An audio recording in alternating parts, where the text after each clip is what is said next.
CM Pushkar Singh Dhami आज वाराणसी में होने वाले मध्य क्षेत्रीय परिषद की मीटिंग में होंगे शामिल। केंद्रीय गृह मंत्री अमित शाह की अध्यक्षता में होगी ये महत्वपूर्ण बैठक। उत्तराखंड पंचायत चुनाव पर नैनीताल हाईकोर्ट ने लगाई रोक। आरक्षण को लेकर सरकार ने जारी नहीं किया था नोटिफिकेशन। राज्य सरकार कोर्ट में नहीं दे पाई जवाब। देहरादून में अंतर्राष्ट्रीय ओलंपिक दिवस पर कार्यक्रम का आयोजन। सीएम पुष्कर सिंह धामी ने खिलाड़ियों को किया सम्मानित। खिलाड़ियों को खेल भावना की शपथ दिलाई। टिहरी बांध की झील पर्यटन स्थल के रूप में हुई विकसित। आसपास के क्षेत्र को भी पर्यटन से जोड़ने की कवायद में जुटा प्रशासन।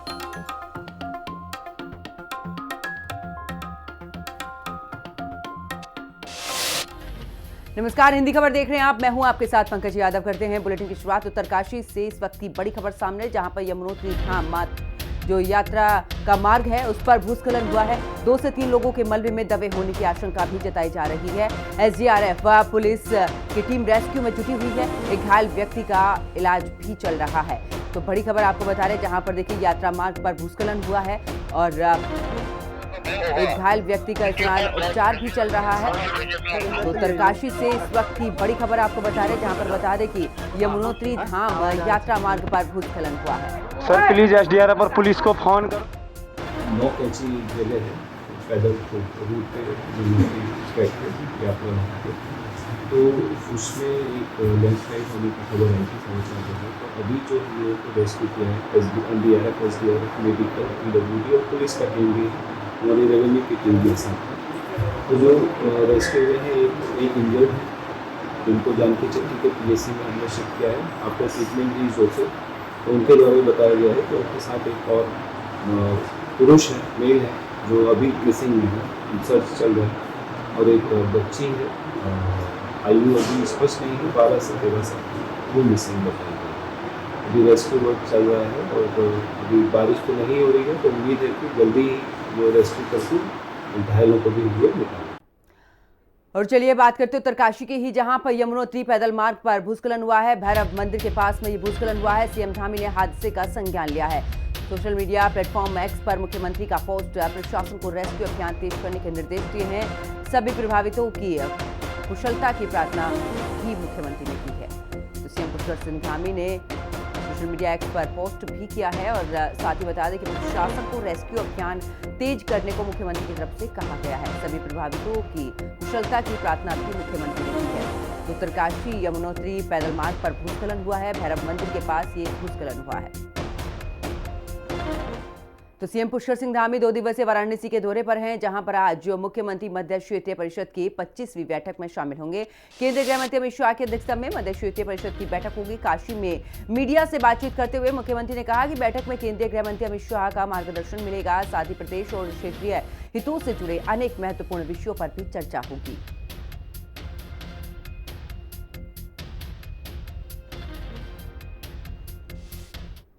उधर देहरादून राजभवन में भी राज्यपाल retired lieutenant general Gurmeet Singh ने आईएमए के कमांडेंट से मुलाकात की है। आईएमए के commandant lieutenant general Nagendra Singh ने राज्यपाल से शिष्टाचार भेंट की है। इस दौरान उन्होंने राज्यपाल के साथ अलग अलग विषयों पर चर्चा भी की है।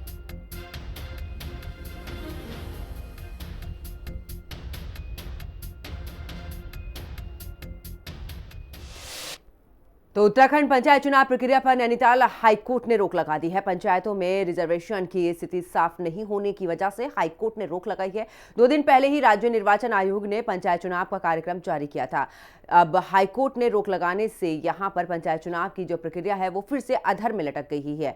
वहीं कांग्रेस ने पंचायत चुनाव पर रोक के हाईकोर्ट के फैसले को लेकर सरकार पर तीखा हमला बोला है। रिपोर्ट देखिए।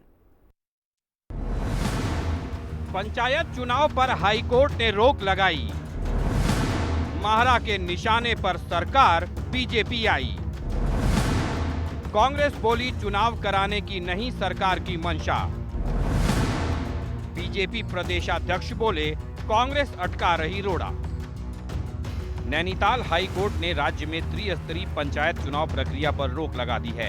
आरक्षण में रोटेशन को चुनौती देती याचिका पर सुनवाई करते हुए पंचायत चुनाव प्रक्रिया पर रोक लगाई गई। प्रदेश सरकार हाईकोर्ट में रिजर्वेशन पर अपनी स्थिति साफ नहीं कर पाई। पिछली सुनवाई के दौरान हाईकोर्ट ने राज्य सरकार को 23 जून को जवाब पेश करने के आदेश दिए थे, लेकिन राज्य सरकार ने मामले में संतोषजनक जवाब पेश नहीं किया, जिसके बाद कोर्ट ने पंचायत चुनाव की प्रक्रिया पर रोक लगा दी। हाईकोर्ट में बागेश्वर निवासी गणेश दत्त कांडपाल और अन्य ने याचिका दायर की। याचिका में कहा गया कि सरकार ने 9 जून 2025 को एक आदेश जारी किया। 9 जून को आदेश जारी कर पंचायत चुनाव के लिए नई नियमावली बनाई गई। 11 जून को आदेश जारी कर अब तक पंचायत चुनाव के लिए लागू आरक्षण रोटेशन 0 घोषित किया। इस वर्ष से नया रोटेशन लागू करने का निर्णय लिया गया। इसके कारण पिछले 3 कार्यकाल से जो सीट आरक्षित वर्ग में थी, वो चौथी बार भी आरक्षित कर दी गई। याचिकाकर्ता ने कहा कि इस कारण वे पंचायत चुनाव में भाग नहीं ले पा रहे हैं। पिछली सुनवाई के दौरान कोर्ट ने मामले में सरकार से जवाब मांगा था। 23 जून को सरकार ने कोर्ट में संतोषजनक जवाब पेश नहीं किया। कोर्ट में सरकार आरक्षण नियमावली की प्रति भी पेश नहीं कर पाई।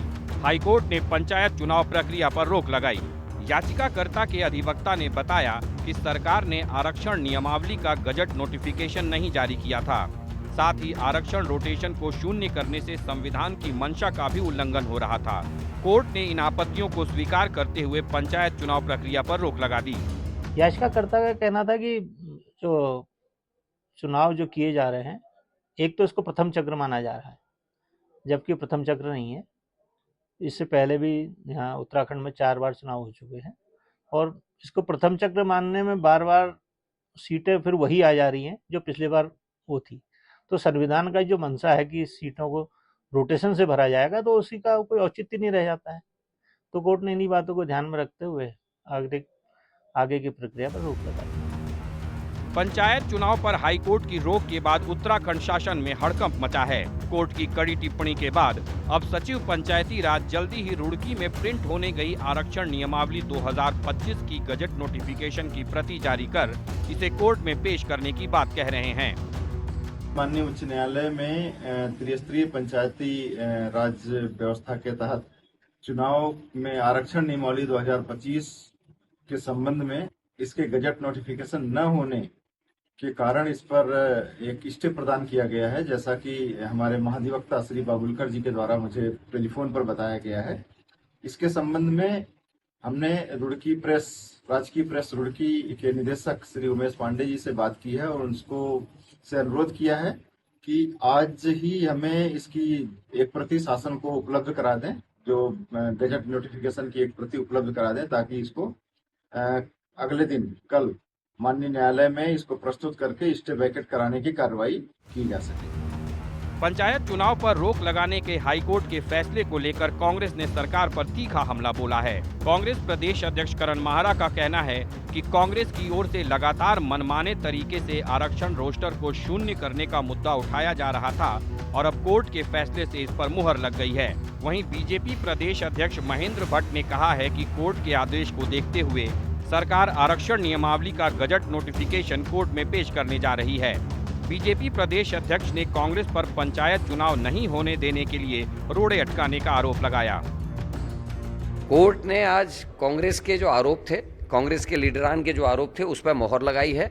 बीजेपी बुरी तरीके से षड्यंत्र करती है और चुनाव या लोकतंत्र पर उनका भरोसा नहीं है। केवल चुनाव जीतने के लिए वो चुनाव लड़ते हैं, चाहे उसके लिए उनको कुछ भी करना पड़े। जो गजट नोटिफिकेशन का जो शासनादेश है, उसको प्रकाशन में विलम्ब हुआ है, उस कारण ये स्टे आया है और कल सरकार इसको विधिवत रूप से कोर्ट में प्रस्तुत करेगी और मुझे लगता है कल ये स्टे हट जाएगा।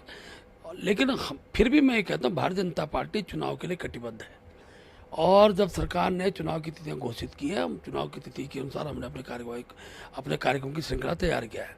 कांग्रेस नहीं चाहती कि राज्य के अंदर चुनाव हो। इस प्रकार की स्थिति निर्माण करने का कांग्रेस का आदेश है। न्यायालय का निर्णय जो भी होगा हमको मान्य होगा। नवंबर 2024 में पंचायतों का कार्यकाल पूरा होने के बाद पंचायतें प्रशासकों के हवाले रहीं। फिर लंबे इंतजार के बाद 21 जून को राज्य निर्वाचन आयोग ने पंचायत चुनाव का कार्यक्रम जारी किया। लेकिन अब हाई कोर्ट के पंचायत चुनाव पर रोक लगाने से निर्वाचन प्रक्रिया फिर अधर में लटक गई है। शासन की ओर से अब आनन फानन में आरक्षण के गजट नोटिफिकेशन की प्रति कोर्ट में पेश करने की बात कही जा रही है। सवाल ये है कि यही तेजी पहले क्यों नहीं दिखाई गई और मामला कोर्ट में होने के बावजूद क्यों पंचायत चुनाव का कार्यक्रम जारी किया गया। हल्द्वानी संवाददाता अंजलि पंत और देहरादून से संवाददाता शुभांगी भट्ट के साथ ब्यूरो रिपोर्ट, हिंदी खबर। तो वही त्रिस्तरीय पंचायत चुनाव प्रक्रिया पर नैनीताल हाईकोर्ट ने रोक लगा दी है। इसको लेकर हिंदी खबर ने बीजेपी प्रदेश अध्यक्ष महेंद्र भट्ट से खास बातचीत की। बीजेपी प्रदेश अध्यक्ष महेंद्र भट्ट ने कहा कि गजट नोटिफिकेशन के प्रकाशन में देरी के कारण कोर्ट ने स्टे लगाया है। उन्होंने बताया कि सरकार कल इसे स्टे कोर्ट में प्रस्तुत करेगी और उम्मीद है कि स्टे हटा दिया जाएगा। पंचायत चुनाव में आरक्षण को लेकर लगातार विपक्ष सवाल उठा रहा था और ऐसे में कई लोग जो इससे संतुष्ट नहीं थे, उन्होंने हाईकोर्ट का दरवाजा खटखटाया। आज याचिका पर सुनवाई हुई और हाईकोर्ट ने स्टे लगाया है। अब देखना होगा कि आगे इस पर क्या कुछ फैसला जो है किया जाता है, क्योंकि गजट नोटिफिकेशन ना होने के कारण जो है इस पर अभी स्टे लगा दिया गया। इस पर फिलहाल हमारे साथ बातचीत करने के लिए भाजपा प्रदेश अध्यक्ष महेंद्र भट्ट जी मौजूद हैं। सर, जो विपक्ष लगातार ये बात कह रहा था कि आरक्षण में कुछ ना कुछ गड़बड़ी की गई है, रोस्टर्स को शून्य कर दिया गया है, आज जब सुनवाई हुई तो कोर्ट ने, आपको लगता है कि बात मानी है, उसके बाद ये स्टे लगा है? देखिए, कोर्ट की जो अभी तक हमारे पास जो जानकारी आई है, इस प्रकार का आरक्षण संदर्भ विषय पर किसी प्रकार कोई आपत्ति कोर्ट की नहीं है। जो गजट नोटिफिकेशन का जो शासनादेश है उसको प्रकाशन में विलम्ब हुआ है, उसका उस कारण ये स्टे आया है। और जब सरकार ने चुनाव की तिथियां घोषित की है, हम चुनाव की तिथि के अनुसार हमने अपने कार्यक्रम की श्रृंखला तैयार किया है। कांग्रेस नहीं चाहती कि राज्य के अंदर चुनाव हो। इस प्रकार की स्थिति निर्माण करने का कांग्रेस का आदेश है। न्यायालय का निर्णय जो भी होगा हमको मान्य होगा। आरक्षण में भी न्यायालय कोई दिशा निर्देश देता है तो हमें उसको मान्य करने में कोई दिक्कत नहीं है। इसलिए आरक्षण जिस आधार पर बनता है उससे एक सीमा, एक आधार निश्चित होता है, उस आधार पर आरक्षण हुआ है। इसमें अगर किसी को आपत्ति है तो न्यायालय निश्चित रूप व्यक्ति जाता है, लेकिन अभी आरक्षण से संदर्भित किसी प्रकार का स्टे इस रूप में नहीं है। लेकिन जिस तरीके से आरक्षण क्योंकि मेन मुद्दा है और विपक्ष लगातार, आज प्रतिनिधिमंडल जो है वो पहुंचा भी था राज्य निर्वाचन आयोग, वो ये बात कह रहे हैं कि पिछले 3 कार्यकाल में जिस तरीके से कुछ सीट्स आरक्षित की गई थी, चौथे कार्यकाल में भी सेम सीट्स रख दी गई है। जहां महिला थी वहां दोबारा से महिला कर दी गई है, तो कहीं ना कहीं लोगों में आपत्ति और इसीलिए वो हाईकोर्ट गए थे। देखिए, हर व्यक्ति को अपना विषय रखने का अधिकार है, इसलिए न्यायालय है, न्यायालय में विषय ले जाते हैं। लेकिन सरकार को कोई पद्धति चुननी पड़ती है और सरकार जब कोई पद्धति चुनती है उसके आधार पर रिजर्वेशन होता है। अभी ओबीसी आरक्षण के कारण 0 पद्धति से रिजर्वेशन को प्रारंभ किया गया और हम भी इसको मानते हैं कि बहुत से स्थानों पर आरक्षण जो पहले से था वो रिपीट हुआ है। लेकिन जब मानक तय होते हैं सरकार के तो उस मानक का इस प्रकार के असर भी देखने को मिलते हैं। लेकिन मैं कह सकता हूँ कि इस मैटर पर सरकार ने अपना पक्ष रखा है और कोर्ट अगर इस संदर्भ में कोई दिशा निर्देश देता तो हम उसको मानने के लिए तैयार है। लेकिन आज महत्वपूर्ण है राज्य के लिए कि पंचायत चुनाव हो। पंचायत चुनाव में विलम्ब ये राज्य के हित में नहीं है और सरकार ने पंचायत चुनाव घोषित किया, हम उसका सम्मान करते हैं। जैसे कल आपने कहा है कि हाईकोर्ट के पास आप गजट नोटिफिकेशन को लेकर जो चीज़ें भी रखनी है उनके सामने आप रखेंगे, उसके बाद कोशिश करेंगे कि स्टे हट जाए, तो भाजपा पूरी तरीके से तैयार है? देखिए, सरकार अपना पक्ष रखेगी। जहाँ तक भाजपा का पक्ष है, भाजपा चुनाव के लिए तैयार है। हमारे कार्यकर्ता आज भी जो रिजर्वेशन है उसके आधार पर सर्वे करने गए हुए हैं। पैनल हमारा आएगा और हम नामांकन से पहले प्रत्याशी घोषणा कर देंगे। तो देखिए, जिस तरीके से हाईकोर्ट ने फैसला लिया कि अभी फिलहाल के लिए जो है अभी चुनाव पर स्टे लगाया जाएगा और ऐसे में अब जो पंचायती राज विभाग है उसकी तरफ से भी बयान सामने आया है कि गजट नोटिफिकेशन को लेकर हाईकोर्ट के सामने अपनी बात रखी जाएगी और कोशिश की जाएगी कि स्टे को हटा दिया जाए। और कहीं ना कहीं भाजपा प्रदेश अध्यक्ष महेंद्र भट्ट जी का ये कहना है कि इस वक्त प्राथमिकता है कि पंचायत चुनाव करवाए जाए और भाजपा पूरी तरीके से तैयार है। देहरादून से कैमरा पर्सन इलियास अहमद के साथ में शुभांगी भट्ट, हिंदी खबर। उधर हाईकोर्ट ने आरक्षण गजट नोटिफिकेशन जारी नहीं होने की वजह से त्रिस्तरीय पंचायत चुनाव पर रोक लगा दी है। कांग्रेस ने इस फैसले का स्वागत करते हुए कहा कि उन्हें पहले से ही सरकार की गड़बड़ी का अंदेशा था।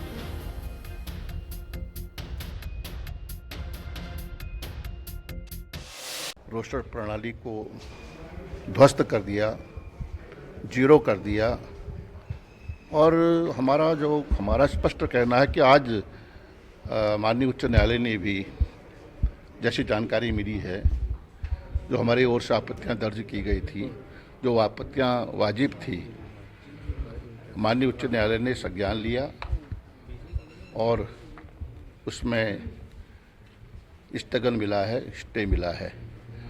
और जो हमारे आरोप थे उस पर माननीय उच्च न्यायालय ने उन आरोपों को कहीं न कहीं सच माना है और हमारा कहना है कि पिछले चुनाव का जो अनुभव है, नगर निकाय के चुनाव, हरिद्वार के पंचायत चुनाव में जिससे सत्ता पक्ष ने सरकारी मशीनरी का दुरुपयोग किया और जिलाधिकारियों ने, जो हमारे रिटर्निंग अफसर थे, वो सरकार के इशारे पर जो हमारे चुनाव में जीते हुए प्रतिनिधि थे उनको हराने का काम किया। नगर निकाय के चुनाव में भी ये स्थिति देखने को मिली। इस पूरे प्रकरण का लबोलुआब ये है, हमारे यहाँ चुनाव आयुक्त से मिलने का जो कारण है वो ये है कि प्रदेश की सरकार प्रदेश में उन लोगों के हकों पर डाका डालने का काम कर रही है जो पंचायत के चुनाव में प्रतिभाग करना चाहते हैं। सरकार ने उन्हें रोकने का काम किया और जिस प्रकार से 10 तारीख को एक जियो जारी होता है और उसके बाद 15 तारीख को दूसरा जियो टाइप होता है और उसको 11 तारीख की डेट डालकर 10 तारीख वाली जियो को क्वैश किया जाता है और फिर 11 तारीख वाले, मतलब आप आपत्ति मांग रहे हैं 10 तारीख के जियो के आधार पर बनी लिस्ट पे और आप निराकरण कर रहे हैं 11 तारीख के जियो के आधार पर। तो ये उन लोगों के साथ धोखा है जो लोग चुनाव लड़ना चाहते थे। तो चलिए आगे बात करते हैं, जहां पर डॉक्टर श्यामा प्रसाद मुखर्जी की पुण्यतिथि पर पूरे देश में बलिदान दिवस जो था वो मनाया गया था। काशीपुर के रामनगर रोड स्थित होटल सभागार में भी बीजेपी के राष्ट्रीय महामंत्री अरुण सिंह मुख्य अतिथि रहे। अरुण सिंह ने पौधारोपण कर कार्यक्रम को यादगार बनाया। अपने संबोधन में उन्होंने डॉक्टर मुखर्जी के बलिदान और कश्मीर से धारा 370 हटने पर प्रधानमंत्री नरेंद्र मोदी के कदम की सराहना की है। वो हमारे पहले अध्यक्ष थे जनसंघ की। उन्होंने अपने प्राणों की न्यौछावर देश की एकता, अखंडता और भारत सशक्त रहे, मजबूत रहे, उसके लिए उन्होंने की। अगर आज की परिस्थिति में देखें, जिस प्रकार से विश्व में अलग अलग देशों में जो लड़ाई चल रही, युद्ध चल रहा है, तो इस बात को हम सभी महसूस करते हैं कि भारत सशक्तशाली होना चाहिए, भारत मजबूत होना चाहिए, भारत समृद्धशाली होना चाहिए, जिसे भारत की ओर कोई आंख उठा करके भी न देखिए।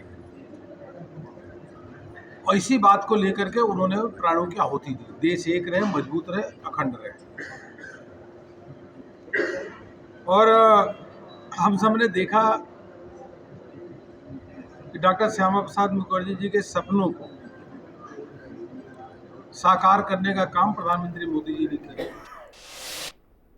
और चलिए बात करते हैं मसूरी की, जहां पर शराब की दुकानों पर निर्धारित दरों से अधिक मूल्य पर शराब बेचने की शिकायतों को गंभीरता से लेते हुए स्थानीय प्रशासन ने कार्रवाई की है। नायब तहसीलदार की अगुवाई में एक विशेष टीम ने मसूरी के अलग अलग जगहों पर औचक छापेमारी यहां पर की है और कार्रवाई के दौरान मसूरी पिक्चर पैलेस चौक पर भी शराब की दुकान पर ओवररेट पर शराब बेचते हुए दुकानदार को रंगे हाथों पकड़ा गया है। दुकान पर तय दर से अधिक मूल्य पर शराब बेचे जाने की पुष्टि होने पर संबंधित के खिलाफ आवश्यक कानूनी कार्रवाई शुरू कर दी गई है। मसूरी में ओवर रेटिंग को लेकर हुए झगड़े के बाद अब प्रशासन मुस्तैद हो गया है। मसूरी में अधिकतर शराब की दुकानों पर ओवर रेटिंग की जा रही है, जिसकी लगातार यहां पर शिकायत की जा रही थी और उसको लेकर हमने खबर भी प्रकाशित करी थी, जिसका असर यहां पर देखने को मिला। आप देख सकते हैं कि यहां पर नायब तहसीलदार मसूरी कमल राठौड़ द्वारा सभी दुकानों की चेकिंग की जा रही है, कहीं ना कहीं छापेमारी की गई है। अभी तक कहीं ओवर रेटिंग का मामला तो वो नहीं पकड़ पाए, पर उनका ये कहना है कि लगातार वह यहाँ पर ओवर रेटिंग को लेकर करेंगे। हमारे साथ नायब तहसीलदार हैं कमल राठौड़, उनसे बात कर लेंगे। सर, अगर बात करी जाए तो कहीं ना कहीं अब प्रशासन दारू की दुकानों पर नकेल कसने का काम कर रहा है। जिस तरीके से ओवर रेटिंग का मामला यहाँ पर आ रहा है, उसको किस तरीके से देख रहे हैं आप? पिछले कई दिनों से इस तरह की शिकायतें प्राप्त हो रही थी कि इनके द्वारा जो है ओवर रेटिंग की जा रही है। उसी के क्रम में श्रीमान उपजिलाधिकारी मसूरी द्वारा मुझे आदेशित किया गया एवं मेरे द्वारा विभिन्न दुकानों पर, शराब की दुकानों पर जांच की गई।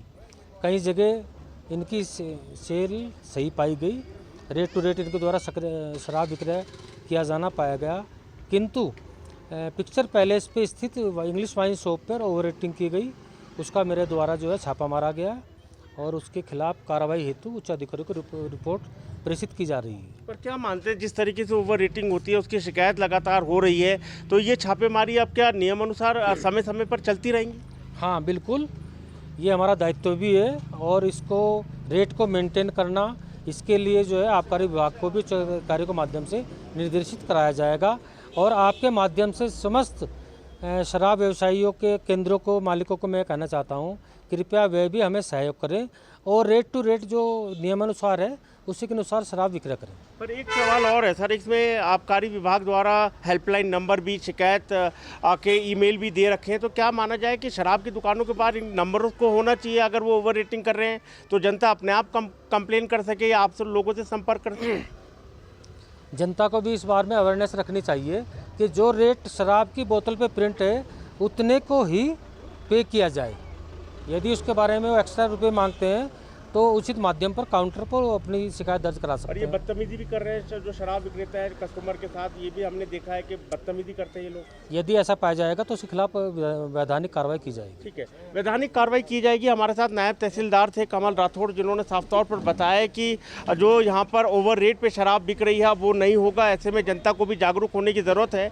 आबकारी विभाग द्वारा हेल्पलाइन नंबर और ईमेल आईडी भी दे रखी है कि अगर कोई भी शराब विक्रेता ओवर रेट पे शराब बेचता है तो उसकी शिकायत संबंधित अधिकारी या इन हेल्पलाइन नंबर पे किया जा सके। मैं अपने सहयोगी दीपक बंसवाल के साथ सुनील सोनकर, हिंदी खबर, मसूरी। चलिए आगे बात करते हैं, जहां पर सामुदायिक स्वास्थ्य केंद्र जसपुर में भी अब बंदरों का आतंक लगातार बढ़ता जा रहा है। मरीजों और तीमारदारों पर बंदरों के हमले आम होने लगे हैं। हाल ही में इलाज के लिए आई महिला को देखने आए बच्चों पर बंदरों ने झपटा मारा है, जिससे वो गिरकर घायल हो गए। चिकित्सालय प्रभारी ने वन विभाग से भी इसकी कई बार शिकायत की है, लेकिन कोई भी कार्रवाई अभी तक नहीं हुई। स्वास्थ्य केंद्र जसपुर में बंदरों ने आतंक मचा रखा है। हम हर तरह के प्रयास करके दे चुके हैं। वन विभाग से लेकर काफ़ी जगह हमने कागजी कार्रवाई भी भेजा है कि इनसे निजात दिलवाई जाए। हमने फ्लैक्सी भी लगवाई है वहाँ पर, लेकिन शुरू में कुछ दिन असर रहा, अभी फिर हो ही नहीं रहा है। कम से कम 100, 50, 150 बंदर ऐसे हैं जो आके पूरा तार, हमारा बिजली के तार, CCTV, नेट के तार और जो फ्लैक्सी हैं वो फाड़ते हैं। तो वो तो लाखों का नुकसान कर चुके हैं हमारा। साथ ही इसके अलावा भी जैसे हमारे यहाँ मरीज आते हैं तो वो कई बार इनके डर से गिर गए हैं तो उनको फ्रैक्चर भी हुआ। और बाकी जो बाढ़ की तरह जब ये जाते हैं तो पूरा शाम के बाद बड़ा भय का माहौल रहता है, तो मरीजों में तो बड़ा भय व्याप्त है। और अब चलिए आगे बात करते हैं, जहां पर श्रीनगर देवप्रिया अगर ऋषिकेश मार्ग के बचेली खाल के पास में एक बार फिर से बस ब्रेक फेल होने की वजह से सड़क पर पलट गई है। बस में कुल 30 यात्री सवार थे, जिसमें से 2 व्यक्ति घायल हो गए। घायल यात्रियों को निजी वाहन से SPN अस्पताल ऋषिकेश पहुंचाया गया, जहां पर उनका इलाज चल रहा है।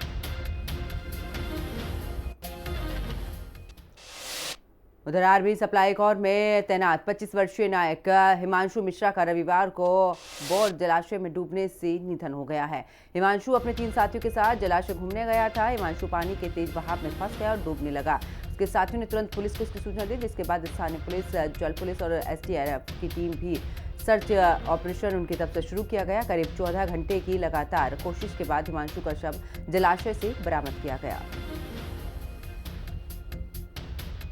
नहाने के लिए इस दौरान यहाँ ये रह गया।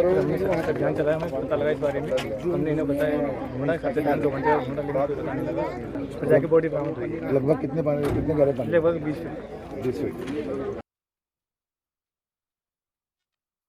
जान बहुत कीमती है जी, और इस छोटे छोटे से कामों में अपनी जान को नहीं गंवाना चाहिए। और इस प्रकार यहाँ आकर डैम पर अगर आते हैं, टूरिस्ट के रूप में आते हैं या जिस प्रकार से भी आते हैं, तो पूरी सुरक्षा का ध्यान दें। और आजकल बारिश का मौसम है, डैम में पानी काफ़ी ज़्यादा है, तो डैम में पानी में ना उतरें। डैम के बाहर से ही डैम की और इसकी खूबसूरती को एंजॉय करें, ना कि अपनी जान को गंवा। इसके लिए अपनी जान। सर कहाँ का रहने वाला था जवान, कौन था सर, कुछ जानकारी? ये जवान जो मुझे इनिशियल जानकारी पुलिस के द्वारा प्राप्त हुई है, कहीं साउथ इंडिया का रहने वाला है और कोई आर्मी का जवान है। बहुत ज़्यादा विस्तृत जानकारी इसके बारे में हम लोग को नहीं है। उधर एशिया की सबसे बड़ी टिहरी झील अब तेजी से एक प्रमुख पर्यटन स्थल के रूप में उभर रही है। गर्मी के मौसम में यहां पर्यटकों की भारी भीड़ उमड़ रही है। सरकार के निर्देश के अनुरूप पर्यटन को बढ़ावा देने के प्रयास जारी हैं। झील में बोटिंग और वाटर स्पोर्ट्स से भी यहां पर पर्यटकों की रुचि बढ़ी है। प्रशासन अब आसपास के क्षेत्रों को भी पर्यटन सर्किट में शामिल करने की तैयारी में है। जो भी मेजरली प्रोजेक्ट्स चलते हैं जो शासन में कंसेप्चुलाइज होते हैं, उसमें जो भी जैसे भी धरातल पे उतारना होता है, शासन से जैसे जैसे निर्देश आते हैं हम उसको निर्गत करते हैं, उसको इम्प्लीमेंट करने की कोशिश करते हैं। और पर्यटन टिहरी झील जैसे अपने आप में बहुत ही अच्छा विकसित अब स्पॉट बन गया है, काफी टूरिस्ट भी इस सीजन में आते हैं। उसी प्रकार से और जो यहाँ पे टूरिस्ट स्पॉट है उनको भी जैसे जैसे जो शासन से निर्देश और माननीय मुख्यमंत्री जी के निर्देश रहेंगे वैसे वैसे हम लोग यहाँ पे विकास का कार्य को गति ला दे रहे हैं। पर्यटन को बढ़ावा देने के लिए प्रदेश सरकार से लेकर टिहरी जिला प्रशासन भी पूरी तरह से तैयारी में जुटा हुआ है। कई धार्मिक स्थल या पर्यटक स्थलों का जीर्णोद्धार किया जा रहा है। ऐसे में एशिया की सबसे बड़ी जो टिहरी बांध झील में बड़ी संख्या में इस बार जो है पर्यटक आ रहे हैं। जिलाधिकारी टिहरी नितिका खंडेवाल ने कहा कि और विकसित किया जाएगा एशिया की सबसे बड़ी जो झील है, ताकि यहाँ पर्यटक कई दिनों तक रुक सके और इसका आनंद ले सके। अब देखना होगा कि प्रदेश सरकार के निर्देश के आधार पर जिला प्रशासन और कितने पर्यटक स्थलों को बनाने की कार्रवाई या कवायद शुरू करता है। मैं जगत तोबाल, हिंदी खबर, टिहरी गढ़वाल। तो चलिए आगे बात करते हैं हरिद्वार की, जहां पर आरटीओ कार्यालय में अब काम टोकन सिस्टम से हो रहा है, जिससे कि लोगों की जो लंबी लंबी कतारें लगती थी उससे छुटकारा मिल रहा है। ये व्यवस्था एआरटीओ निखिल शर्मा की पहल पर शुरू की गई है। खास बात तो ये है कि टोकन सिस्टम का सॉफ्टवेयर खुद निखिल शर्मा ने तैयार किया है। ऑफिस में लगी डिजिटल स्क्रीन पर टोकन नंबर डिस्प्ले होता है, जिससे कि लोगों को समय पर और बिना परेशानी के सेवा मिल रही है। जब यहाँ पे मैंने कार्यभार संभाला तो मैंने देखा कि जब लोग जो भी कार के लिए आ रहे हैं हमारे ऑफिस में, तो उनको बेसिकली पता नहीं चल पा रहा है कि उन्हें किस खिड़की या किस विंडो पे जाना है। कुछ विंडोज़ पे, पर्टिकुलर विंडोज़ पे लंबी कतारें भी लग रही थी। तो इसके लिए एक हमने सोचा कि टोकन व्यवस्था लागू की जाए, जिससे कि जब पर्टिकुलर विंडो पे एक नंबर आए तभी आदमी उस विंडो पे जाए। तो जब इसके लिए मार्केट में पता किया गया तो काफ़ी एक एक्सपेंसिव था ये सिस्टम, तो इसको हमने इन हाउस ही डेवलप करके फिर इसको लागू किया। तो अब ये होता है कि जैसे ही कोई व्यक्ति आता है वो हमारे वेटिंग हॉल में सबसे पहले आता है, वहाँ पे उसको जो भी कार्य होता है वो वहाँ पे बैठे हमारे ऑफिस के व्यक्ति को बताता है, वो उसका एक टोकन जनरेट। हाँ जी, बहुत अच्छा है, टेक्नोलॉजी को अडॉप्ट किया जा रहा है। इससे क्या है कि बहुत सुविधा होती है, टोकन की वजह से हेल्प हो जाती है। टीवी पे दिखता रहता है कि आपका क्या नंबर है, तो क्यू मैनेजमेंट ज़्यादा अच्छा हो पाता है, तो ज़्यादा भीड़ नहीं लगती है, तो बेटर है, अच्छा है ये, काफ़ी अच्छा है। जब पहले होता तो काफ़ी असुविधा होती थी लोगों को, लेकिन अब नए उसमें काफ़ी अच्छा ये सारा कुछ तो काफ़ी अच्छा है। ऑनलाइन अपॉइंटमेंट मिल जाती है इजीली। ऑनलाइन हमने अप्लाई किया लर्निंग लाइसेंस के लिए और इजीली हमें अपॉइंटमेंट मिल गया है, तो कोई प्रॉब्लम नहीं है अभी हमें। नहीं, काफ़ी अच्छा है। पूरी उत्तराखंड सरकार और विभाग काफ़ी अच्छा काम कर रहे हैं और टेक्नोलॉजी को अडॉप्ट कर रहे हैं, तो काफ़ी अच्छा है। और इस बुलेटिन में फिलहाल इतना ही। आप देखते रहिए हिंदी खबर। नमस्कार।